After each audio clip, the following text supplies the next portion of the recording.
ஆண்டவராகிய இயேசு கிறிஸ்து நாமத்திலே மீண்டும் நாம் ஒன்று கூட தேவன் செய்த வல்லமைகளுக்காக கிருபைகளுக்காக நாம் அவருக்கு நன்றி செலுத்துவோம்.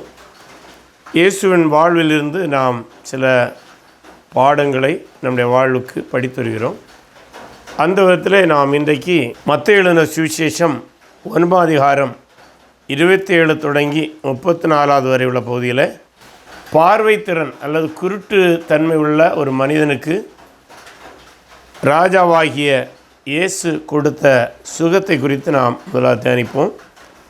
மத்தேயு 9:27 தொடங்கி 34 முடிய அந்த வசன பகுதி முதலாக படிப்போம். மத்தேயு 9:27 தொடங்கி. இயேசு அவ்விடம் விட்டு போகையில் 2 குருடர் அவர் பின்னே சென்று, தாவீதின் குமாரனே, எங்களுக்கு இரங்கும் என்று கூப்பிட்டார்கள். அவர் வீட்டிற்கு வந்தபோது அந்த குருடர் அவரிடத்தில் வந்தார்கள். இயேசு அவர்களை நோக்கி, இதை செய்ய எனக்கு வல்லமை உண்டென்று விசுவாசிக்கிறீர்களா என்று கேட்டார். அதற்கு அவர்கள், ஆம் விசுவாசிக்கிறோம் ஆண்டவரே என்றார்கள். அப்பொழுது அவருடைய கண்களை அவர் தொட்டு, உங்கள் விசுவாசத்தின்படி உங்களுக்கு ஆக கடவுது என்றார். உடனே அவருடைய கண்கள் திறக்கப்பட்டது. இதை ஒருவரும் அறியாதபடிக்கு எச்சரிக்கையாயிருங்கள் என்று இயேசு அவர்களுக்கு கண்டிப்பாய் கட்டளையிட்டார். அவர்களோ புறப்பட்டு அத்தேசமெங்கும் அவருடைய கீர்த்தியை பிரசித்தம் பண்ணினார்கள். அது தொடர்ந்து படிக்கும்போது, அவர்களோ புறப்பட்டு தேசமெங்கும் அவருடைய கீர்த்தியை பிரசித்தம் பண்ணார்கள். அவர்கள் புறப்பட்டு போகையில் பிசாசு பிடித்த ஊமையான ஒரு மனுஷன் அவரிடத்தில் கொண்டு வந்தார்கள். பிசாசு துரத்தப்பட்ட பின்பு ஊமையன் பேசினான். ஜனங்கள் ஆச்சரியப்பட்டு, இஸ்ரவேலில் இப்படி ஒரு காலம் காணப்படவில்லை என்றார்கள். பரிசேயர்களோ, இவன் பிசாசுகளின் தலைவனாலே பிசாசுகளை துரத்துகிறான் என்றார்கள். சரி, இப்போது இந்த முதலாவது அற்புதத்தை குறித்து நாம் பார்ப்போம். ஆண்டவராகிய இயேசு கிறிஸ்து தன்னுடைய வாழ்விலே பல அற்புதங்களை செய்துள்ளார். அவைகளுடைய நோக்கம் என்ன என்றால், தன்னை மெசியா என இஸ்ரவேல் மக்கள் உணர்ந்து கொள்ள வேண்டும் என்றுதான். ஒரு முறை ஒருவர் இவ்வளமாக பிரசங்கித்து கொண்டிருந்ததை நான் கேட்டேன். அவர் என்ன சொன்னார் என்றால், இயேசு எதனால் அற்புதம் செய்தார் என்றால், அவர் மட்டும்தான் பரிசுத்தர், ஆகவே அவர் அற்புதம் செய்தார் என்று பிரசங்கித்து கொண்டிருந்தார். அவரை குறை சொல்லவில்லை. அவர் அறிந்தது அதுவாக இருக்கலாம். அதே நேரத்தில் இயேசு பரிசுத்தர் என்பதை நாம் மறுக்கவில்லை. நிச்சயமாக அவர் மட்டும்தான் முழுமையான பரிசுத்தரும் கூட, ஏனென்றால் அவர் தேவனாகவும் இருந்தார். ஆனால் பரிசுத்தராக இருந்தபடியினால்தான் அற்புதம் செய்தார் என்பது பைபிள் சொல்லுகிற போதனை அல்ல.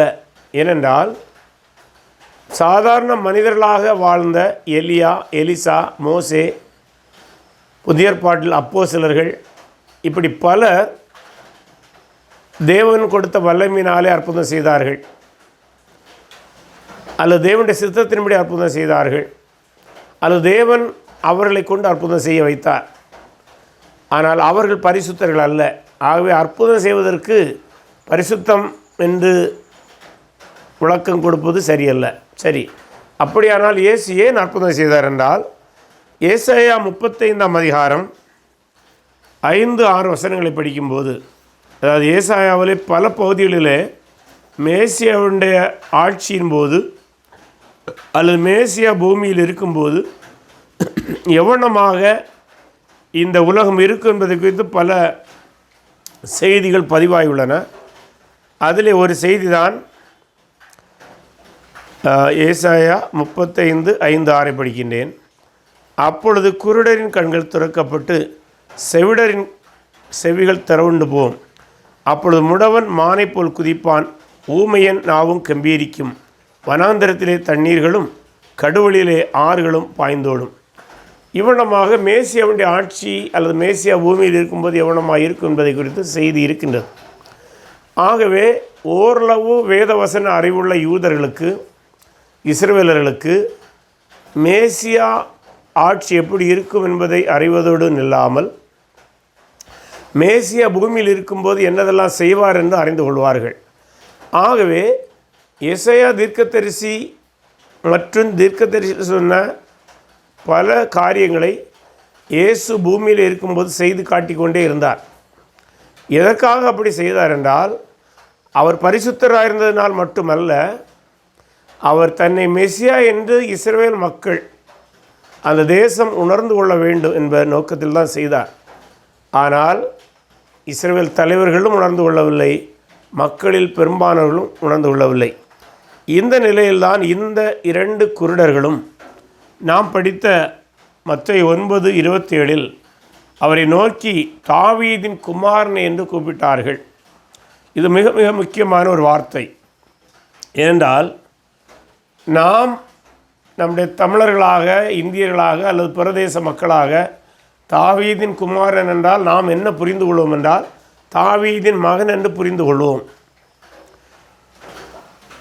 ஆனால் ஒன்றை புரிந்து கொள்ள வேண்டும், பழைய ஏற்பாட்டு இறையிலின் அடிப்படையிலும் யூதருடைய நம்பிக்கையின் அடிப்படையிலும் பார்க்கும்போது தாவீதின் குமாரன் என்று சொல்லப்படுவது தாவீதின் மகனை மட்டும் குறிப்பதில்லை, அல்லது தாவீதின் வம்சத்தில் வந்த ஒருவரை மட்டும் குறிப்பதில்லை.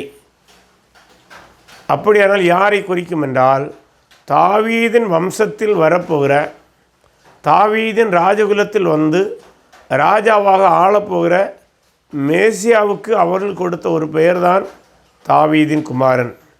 ஆகவே இந்த 2 குருடர்களும் இயேசுவை நோக்கி தாவீதின் குமாரனே என்று கூப்பிடுகிறார்கள் என்றால் அதன் பொருள் மேசியாவே எங்களுக்கு இறங்கும் என்பதுதான் பொருள். ஆகவே தான் அதைத் தொடர்ந்து இயேசு அவர்களை சந்தித்த போது முதலாவது அவர் கேட்கிறார், இதை செய்ய எனக்கு வல்லமை உண்டென்று விசுவாசிக்கிறார்களா என்று 28 கேட்கிறார். ஏன் அப்படி கேட்டார்? நீங்கள் தாவீதின் குமாரன் என்று கூப்பிட்டீர்கள். சரி, தாவீதின் குமாரன் பூமியில் இருக்கும்போது இந்த அற்புதங்களை எல்லாம் செய்வார்கள் என்பதை ஒருவேளை இந்த பார்வை குறைந்தவர்கள் அறிந்திருக்கலாம். அதை உறுதிப்படுத்தும்படியாகவும், மேலும் உண்மையிலே அவரை மேசியா என்று அவர்கள் கருதுகிறார்களா என்பதை உறுதிப்படுத்துவதற்குத்தான் அவர் கேட்டார், எனக்கு இதை செய்ய வல்லமை உண்டு என்று நீங்கள் எண்ணுகிறீர்களான்னு கேட்டார். இது அவருக்கு மட்டும்தான் கேட்க உரிமை உண்டு. அப்போஸ்தலருக்கு கூட கேட்க உரிமை உண்டா என்றால் இல்லை. என்னுடைய ஞாபகத்திலே அப்போஸ்தலர் யாருமே எங்களுக்கு இப்படிப்பட்ட அற்புதத்தை செய்ய வல்லமை உண்டு என்று நீங்கள் கருதுகிறீர்களா என்று யாரிடமும் அவர்கள் கேட்டதாக இல்லை என்று கருதுகின்றேன். இருந்தால் ஞாபகப்படுத்துங்கள், அதை படிப்பதற்கு நான் விரும்புகின்றேன். ஆனால் என்னுடைய ஞாபகத்தில் அப்படி இல்லை. இயேசு ஒருவர் மட்டுமே அப்படி கேட்க முடியும். ஏனென்றால் மேசியாவை நீங்கள் நம்புகிறீர்களா? தாவீதின் குமாரனே என்று அழைத்தீர்களே, என்னை பார்த்து தாவீதின் குமாரன் என்று அழைத்தீர்களே, அப்படியானால் என்னை மேசியாவென்றும் மேசியாவாகிய எனக்கு இதை செய்ய அதிகாரம் உண்டு என்றும் அல்ல வல்லமை உண்டு என்றும் நீங்கள் நம்புகிறீர்களா, விசுவாசிக்கிறீர்களா என்று கேட்டார். அப்போது 29 வசனத்தில் 28 பிற்பகுதியிலே ஆம் விசுவாசிக்கிறோம் ஆண்டவரே என்றார்கள். மீண்டும் ஆண்டவர் என்கிற வார்த்தை மேசியாவுக்கு கொடுக்கப்படுகிறதான ஒரு மதிப்பு கூட்டிய சொல்லாக அல்ல மதிப்பு சொல்லாக அல்ல கிங்லி வேர்டாகத்தான் அது இருக்கிறது. அப்பொழுது 29 வசனத்தில் அவருடைய கண்களை அவர் தொட்டு உங்கள் விசுவாசத்தின்படி உங்களுக்கு ஆக கடவுது என்று சொல்லி அவர்களுக்கு இயேசு அற்புதத்தை கொடுக்கின்றார். கொடுத்துவிட்டு அவர் சொல்கிறாரு 30 வசனத்தில், உடனே அவருடைய கண்கள் திறக்கப்பட்டது, இதை ஒருவரும் அறியாதபடிக்கு எச்சரிக்கையார்கள் என்று இயேசு அவர்களுக்கு கண்டிப்பாய் கட்டளையிட்டார். இந்த கட்டளையிட்டதை குறித்து பலவிதமான விவாதங்கள் உண்டு. ஆனாலும் ஏன் அப்படி கட்டளையிட்டார் என்று பார்க்கும்போது பல அறிஞர்கள் முன்வைக்கிறதான முக்கியமான ஒரு கருத்து என்னவென்றால் 10ஆம் அதிகாரம் 5ஆம் வசனத்திலே இவ்வளமாக இருக்கிறது. அதை படிப்போம். இந்த 12 இயேசு அனுப்புகையில் அவர்களுக்கு கட்டளையிட்டு சொன்னது என்னவென்றால், நீங்கள் புறஜாதியார் நாடுகளுக்கு போகாமலும் சமாரியர் பட்டணங்களில் பிரவேசியாமலும் காணாமற் போன ஆடுகளாகி இஸ்ரவேல் வீட்டிடத்திற்கு போங்கள் என்று சொன்னார். அதாவது, நீ சுகத்தை பெற்ற நீங்கள் இருவரும் இப்போது சொல்ல வேண்டாம். ஏனென்றால் இயேசு வெகு விரைவிலே தன்னுடைய 12 சீடர்களையும் இஸ்ரவேல் தேசமெங்கும் தன்னை மேசியா என்று அறிவிப்பதற்கு, பரலோக ராஜ்யத்தின் செய்தியை சொல்வதற்கு அனுப்ப இருக்கிறார். ஆகவே அப்படி விரைவில் அவர் அனுப்ப இருக்கிறபடியினாலே இப்போது நீங்கள் இதை வேறு யாருக்கும் சொல்ல வேண்டாம் என்று சொல்லியிருக்கலாம். ஏனென்றால் இன்னொரு காரணம், இவர் சுகத்தை மட்டும்தான் பெற்றார்கள். ராஜ்யத்தின் செய்தியை குறித்து உங்களுக்கு தெளிவாக தெரியாது, ராஜாவை குறித்து முழுமையாக தெரியாது. ஆகவே செய்திக்கு ஒரு பங்கு வந்துவிடக்கூடாது, அல்லது தன்னுடைய ஆளுமைக்கு ஒரு பங்கு வந்துவிடக்கூடாது என்று கருதி கூட சொல்லியிருக்கலாம். ஏனென்றால் தன்னுடைய சீடர்கள் இப்போது ஏதேசம் 1-1.5 ஆண்டுகள் பயிற்சி கொடுத்து விட்டார். அப்படி பயிற்சி படுத்து சூழலிலே அது ஏகதேசம் 2 ஆண்டுகள் என்று கூட சொல்ல முடியும்.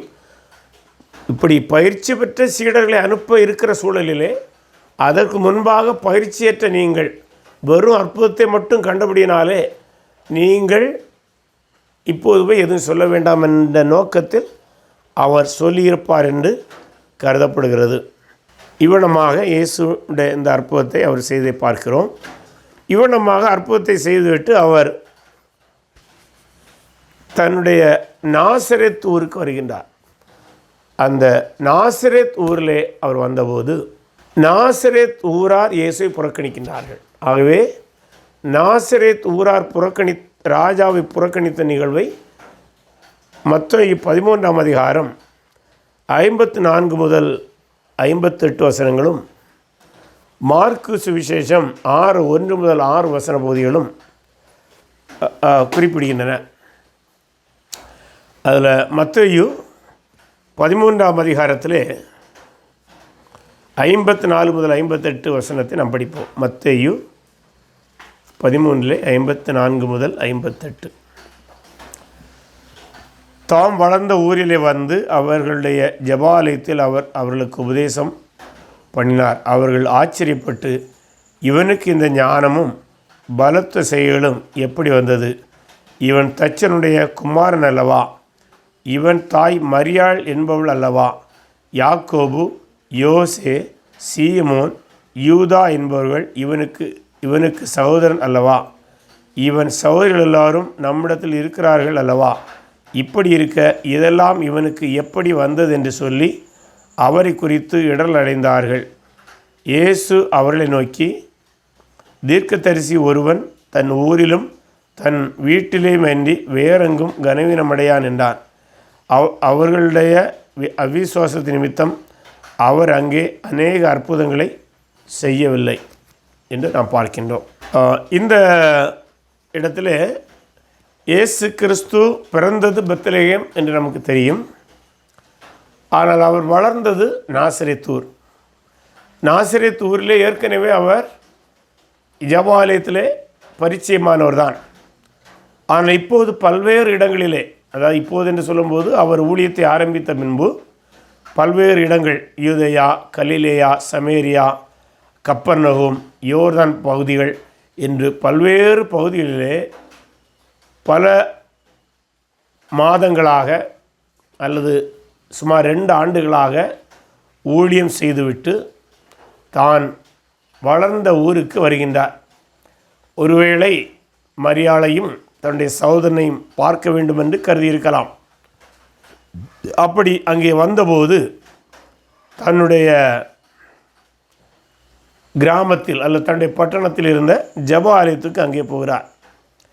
அங்கே போனபோது பொதுவாக நாம் ஏற்கனவே அறிந்திருக்கின்றோம், புதியவர் ஒருவர் வந்தால் அல்லது கனமிக்கவர் வந்தால் அந்த ஜெபாலயத்தில் உள்ளவர்கள் அந்த புதிதாக வந்தவரிடம் அவருக்கு வேத வசனங்கள் மீது பரிச்சயம் இருக்குமானால் வேத வசனங்களை குறித்து வாசிக்கவும் போதிக்கவும் அவர்களை கேட்டுக்கொள்வார்கள். ஆகவே இயேசுவை குறித்து அவர்களுக்கு ஓரளவு பரிச்சயம் இருந்தபடியினால், ஏற்கனவே அந்த ஜெபாலயத்தில் அவர் பங்கு பெற்றபடியினாலும் அவருக்கு அன்றைக்கும் போதிக்கக்கூடிய வாய்ப்பை கொடுக்கின்றார்கள். அதாவது ஒரு ரபியை போல அன்றைக்கு அவர் அப்போது அங்கே செயல்படுகின்றார். ரபி என்றால் போதகர் என்ற அர்த்தம்.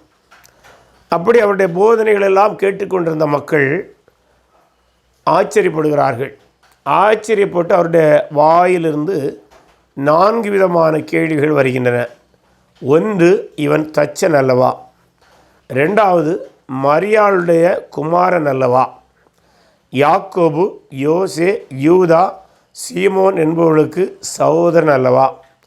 இவன் சகோதரிகளும் இங்கே நம்மிடத்தில் இருக்கிறார்கள் அல்லவா? 4 தெளிவான கேள்விகளை அவர்களுக்குள்ளாகவே பேசிக்கொள்கிறார்கள். இந்த கேள்விகளிலிருந்து ஒரு சில உண்மைகளை நாம் அறிய முடிகிறது. என்னவென்றால், இயேசு தச்சு தொழிலை செய்திருக்கின்றார். அதாவது வாலிப பருவத்திலே. பொதுவாக அன்றைக்கு அவர்கள் அன்றைக்கு கிராம பொருளாதாரமாக இருந்தது. இன்றைய போல அதிகப்படியான நகர்மயமாக்கப்பட்ட தொழில்கள் குறைவு. வணிகம் இருந்தது, நகர்மயமாக்கப்பட்ட வணிகங்கள் இருந்தது. அதே நேரம் தொழில்கள் பெரும்பாலும் கிராமம் சார்ந்ததாகத்தான் இருந்தன. இண்டஸ்ட்ரியலைஸ்டு சிட்டிஸ் என்று சொல்வது அக்காலத்தில் சாத்தியமா என்பது கேள்விக்குறி. ஆகவே இயேசு வாழ்ந்த அந்த பட்டணத்தில் அவர் தச்சு பணியை செய்தார் என்றால் அதுக்கு பல்வேறு விளக்கங்களை கொடுக்கிறார்கள். வீடு கட்டுகிறவர் என்று விளக்கம் கொடுக்கிறார்கள், ஆர்கிடெக்ட் என்று விளக்கம் கொடுக்கிறார்கள், மரவேலை செய்தவர் என்று விளக்கம் கொடுக்கிறார்கள். இப்படி பல விளக்கங்கள் இருந்தாலும் நாம் எதையும் குழப்ப வேண்டிய தேவையில்லை. நிச்சயமாக கட்டடம் சார்ந்த பணியை செய்தார். அவர் கட்டட கலைஞராக இருந்தாலும் சரி, தச்சனாக இருந்தாலும் சரி, இது ஒரு பொதுவான வார்த்தை தான். இரண்டாவதாக, அவர் தச்சன் என்பதை அறிந்திருக்கும் போது 12 வயதிலே அவர் எருசலேமிலிருந்து நாசரேத்துக்கு நடந்து சென்றதை நாம் படிக்கின்றோம். அடுத்ததாக 30 வயதிலே அவர் ஊழியத்திற்கு வந்ததை நாம் படிக்கின்றோம், ஞானஸ்நானம் எடுத்து. ஆகவே இந்த 12க்கும் 30க்கும் இடைப்பட்ட 18 ஆண்டுகளிலே அவர் என்ன செய்தார் என்று பல்வேறு விதமான யூகங்களை இன்றைக்கு பேசிக்கொண்டு வருவார்கள். ஆனால் அந்த யூகங்கள் அனைத்துமே தவறானவை என்பதை மிக தெளிவாக இந்த வசன போதிகள் சொல்லுகின்றன. லூக்காவிலே அவர் அந்த எருசலேமிலிருந்து புறப்பட்டு சென்று அந்த நிகழ்வை படிக்கும்போது கூட சிறு வயதில் அவர் அப்புறமாய் அவர்கள் பெற்றோரோடு சென்று அங்கே அவர்களுக்கு அடங்கி இருந்தார் என்கிற வசனம் வரும். இங்கே 30 ஞானஸ்நானம் பெற வந்தது வரும். இப்போது தச்சனாக இருந்தாருங்கிறது இருக்கிறது. இவைகளெல்லாம் ஒரு சேர நாம் பார்க்கும்போது நமக்கு தெளிவாக அறிகிற வருகிற உண்மை என்னவென்றால், இயேசு நாசரேத்தூரில் சுமார் 18 ஆண்டுகள் தச்சு தொழிலை வெற்றிகரமாக செய்து வந்தார் என்பதை அறிய முடியும். பெயர் கேட்டவராக இருந்திருக்கின்றார் இல்லை, அல்லது எல்லாரும் ஈஸியாக அவரை அறிந்து கொள்ள முடியாகவே அந்த பகுதியில் ஒரு சிறந்த கட்டிட கலைஞராக இருந்திருக்கின்றார். இதை ஏன் நாம் தெளிவாக அறிந்திருக்க வேண்டும் என்றால், இன்றைக்கு பல கிறிஸ்தவர்கள் கூட தங்களுடைய வேத அறிவு இல்லாதபடினாலும் பல்வேறு ஊடகங்களிலே இயேசு கிறிஸ்துவை குறித்து பல பொய் செய்திகளை திட்டமிட்டு சிலர் பரப்புவதாலும் வடிகட்டிய பொய்களை பரப்பி வருகிறதுனாலும் சிலர் இயேசு குறித்து பல தவறான செய்திகள் வைத்துகின்றார்கள். அதில் ஒன்று, இயேசு 18 ஆண்டுகள் அந்த இடைப்பட்ட காலத்தில் இந்தியாவுக்கு வந்தார் என்றும், இந்தியாவில் அவர் பல காரியங்களை கற்றுக்கொண்டார், இங்கே ஒரு ரிஷி போல வாழ்ந்தார் என்றும் சிலர் புனைந்த கதைகளை உண்மை போல பரப்புகிறார்கள். பல கிறிஸ்தவர்கள் அவையில் நம்பி என்னிடமே கேள்வி கேட்டிருக்கிறார்கள். அப்போது இந்த வசனங்களை நாம் காட்டி அவர்களுக்கு கற்றுக் கொடுத்திருக்கின்றோம். ஆகவே இவன் தச்சன் அல்லவா என்று அவள் கேட்ட கேள்வி, அவர் இந்த இடைப்பட்ட 18 ஆண்டுகளும் தன்னுடைய ஊழியத்தை தொடங்குவதற்கு முன்பாக அவர் அந்த பார் மிட்சுவா என்கிற சடங்கை முடித்த 12வது வயதிலிருந்து 30 வரை தச்சு தொழிலை செய்தார் என்பது அறிய வருகிறது. அது மட்டுமல்ல, அவருக்கு 4 சகோதரர்களும், அப்போ இயேசுவோடு சேர்க்கும்போது 5 பேர் இருந்திருக்கிறார்கள். இயேசு அதில் மூத்தவராக இருந்தார், அது நமக்கு தெரியும். அதுபோல் அவருக்கு சகோதரிகள் இருந்தார்கள் என்று அந்த ஊரார் சொல்கிறார்கள். இன்றைக்கு பலர் அவருக்கு சகோதரர்கள் இல்லை என்றெல்லாம் வாதமிடுவார்கள். அதை நாம் வாதத்துக்காக கருத்துக்காக படிப்பதோ நாளோ அறிந்திருப்பதனால தவறல்ல. ஆனால் ஊரார் தெளிவாக சொல்கிறார்கள், இவனுடைய தாய் இவர், இவருடைய சகோதரர்கள் இவர்கள், இவருக்கு சகோதரிகளும் உண்டு, அவர்கள் எங்கள் மத்தியில் இருக்கிறார்கள் என்று சொல்லிவிட்டு இவருக்கு இவ்வளவு ஞானம் அல்லது எங்கே இருந்து வந்தது என்று கேட்கிறார்கள். அது காரணம் என்னவென்றால், அந்த காலத்தில் ஒரு மனிதர் வேதவசனத்தை பற்றி தெளிவாக போதிக்க வேண்டுமென்றால் ஏதாவது ஒரு ரபியிடம் சென்று கற்பார்கள், பல ஆண்டுகள் கற்றுத் தேர்வார்கள். ஆனால் இயேசு தச்சு தொழிலை செய்ததை இவர்களுக்கு தெரியும். எந்த ரபியிடம் சென்று அவர் படிக்கவில்லை. அப்படி இருக்க இவ்வளவு ஞானம் இவருக்கு எப்படி வந்தது என்பதுதான் அவருடைய ஆச்சரியத்துக்கு காரணமாக இருந்தது. ஆகவே இயேசு கிறிஸ்து மிக சிறந்த ரவியை விட தெளிவாக அவர்கள் ஆச்சரியப்படும்படி போதித்தார் என்பதை நாம் பார்க்கின்றோம். அது மட்டுமல்ல, அவர் நாசரேத் ஊரிலே தான் தன்னுடைய ஊழியத்தை தொடங்கும் வரை, ஞானஸ்நானம் பெற்று தொடங்கும் வரை அங்கே இருந்தார் என்பதையும் நாம் அறிய வருகின்றோம்.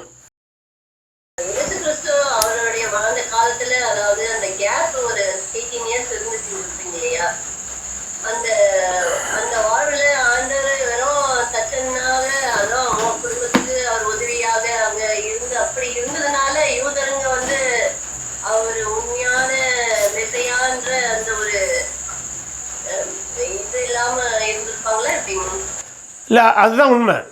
அப்படி இருந்ததுனால தான் அவங்க அவரை சற்று லகுவாக எடுத்துக்கொண்டார்கள். அவருக்குரிய கனத்தை அவர்கள் கொடுப்பதற்கு முடியாமல் போன காரணம் அதுதான். அதனால தான் இயேசு சொல்வார்ல, தீர்க்கதரிசி ஒருவன் தன் ஊரிலும் தன் இனத்தாரிலும் தன் வீட்டாரிலும் என்று வேறு எங்கும் கனவீனமடையான்னு சொன்னதுக்கு காரணம் அதுதான். இயல்பாகவே நம்ம இடங்களில் கூட நம்மோடு பழகின ஒருவர் உயர்ந்த இடங்களில் போனால் கூட சில வேளை நமக்கு அது வித்தியாசமாக நாம் பார்ப்பதற்கு வாய்ப்பு இருக்கிறது. பிறர் அவருக்கு கொடுக்குற மதிப்பை நாமே கொடுப்போமா என்றால் பொதுவாக அது மனித இயல்பாக இருக்கிறது. ஆகவே நீங்கள் சொன்னது சரிதான். அவரோடு தச்சன் போல் இருந்தபடியினால தான் அவங்களுக்கு அந்த கேள்வி எழும்பியிருக்கலாம். ஆனால் அவர்கள் அந்த தொழிலை பார்ப்பதை விட அவருடைய வாயிலிருந்து அந்த வார்த்தைகள், அவர் செய்தவைகள், அவைகளையும் ஒப்பிட்டு பார்த்துருக்க வேண்டும். எதோடு ஒப்பிட்டு பார்க்க வேண்டும்? தொழிலோடு ஒப்பிட்டு பார்த்துருக்கக்கூடாது, அல்லது குடும்பத்தோடு ஒப்பிட்டு பார்த்துருக்கக்கூடாது. வேத வசனங்களோடு ஒப்பிட்டு அவரை தீர்ப்பிட வேண்டும். அதை தான் தவறுனாங்க. தொழிலோடு ஒப்பிட்டார்கள், குடும்பத்தோடு ஒப்பிட்டார்கள், பூர்வீகத்தோடு ஒப்பிட்டார்கள். எல்லா ஒப்பீடும் சரியாக தான் இருந்தது. வேத வசனங்களோடு ஒப்பிட்டு பார்க்க தவறிவிட்டார்கள். அதுதான் அவங்க செய்த தவறு.